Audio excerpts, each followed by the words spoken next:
में मेरे प्यारे भाई तथा बहनों, यूहन्ना का सुसमाचार अध्याय 6 पद संख्या 53 और 54 में प्रभु यीशु हमसे कहते हैं, मैं तुमसे कह देता हूं, यदि तुम मानव पुत्र का मांस नहीं खाओगे और उसका रक्त नहीं पियोगे तो तुम्हें जीवन प्राप्त नहीं होगा। जो मेरा मांस खाता और मेरा रक्त पीता है उसे अनंत जीवन प्राप्त है और मैं उसे अंतिम दिन पुनर्जीवित करूंगा। जब लोगों ने इस प्रकार की शिक्षा सुना तो उन्होंने कहा कि यह तो कठोर शिक्षा है, इसे कौन मान सकता है। उस समय लोगों का मानना था कि जो रक्त है उस रक्त में जीवन होता है, इसीलिए लोग रक्त का उपभोग नहीं करते थे।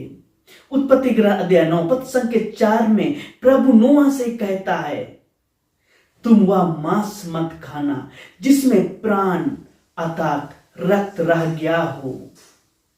मैं तुम लोगों से रक्त और जीवन का बदला चुकाऊंगा।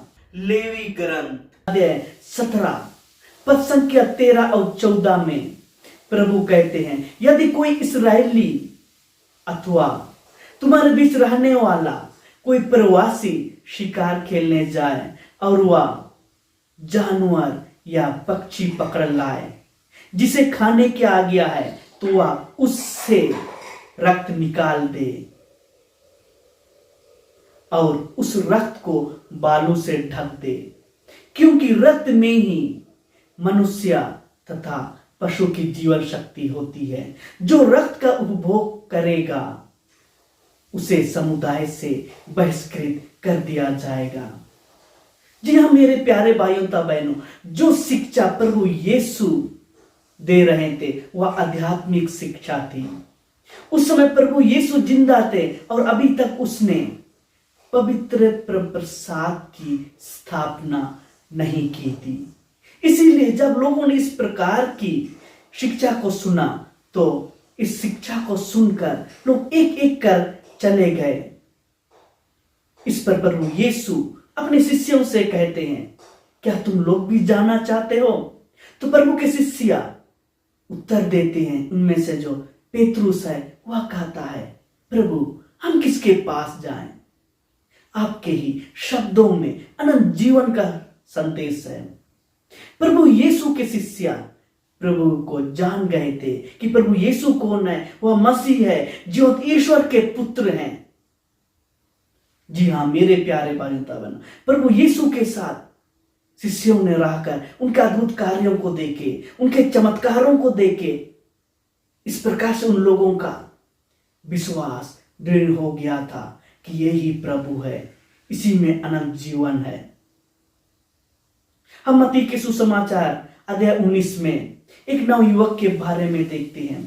वह नवयुवक प्रभु के पास आते हैं और उनसे कहते हैं, मुझे अनंत जीवन पाने के लिए क्या करना चाहिए?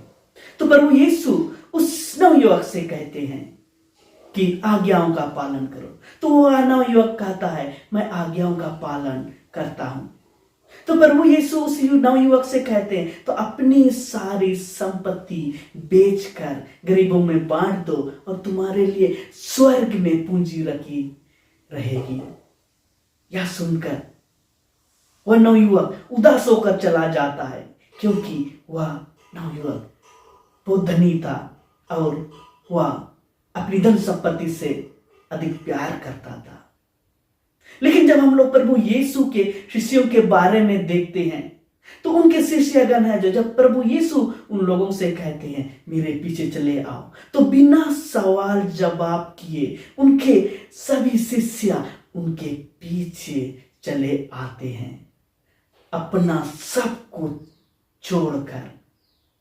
जी हाँ मेरे प्यारे भाइयों तथा बहनों, प्रभु यीशु के शिष्य प्रभु यीशु को पहचान गए थे कि यह प्रभु है, यह मसीह है, और उन लोगों ने अनुभव किया, उनका बहुत करीब से स्पर्श किया। जी हाँ मेरे प्यारे भाइयों तथा बहनों, उन लोगों का विश्वास दृढ़ हो गया। इसीलिए प्रभु यीशु के शिष्य प्रभु यीशु के साथ रहे। तो क्रिस्त में मेरे प्यारे भाइयों तथा बहनों, आइए हम सब भी प्रभु यीशु के पवित्र शरीर और पवित्र रक्त को प्रतिदिन ग्रहण करें, पूर्ण विश्वास के साथ और पूर्ण भक्ति के साथ, जिससे कि हम लोग भी अनंत जीवन को प्राप्त करें। आमीन।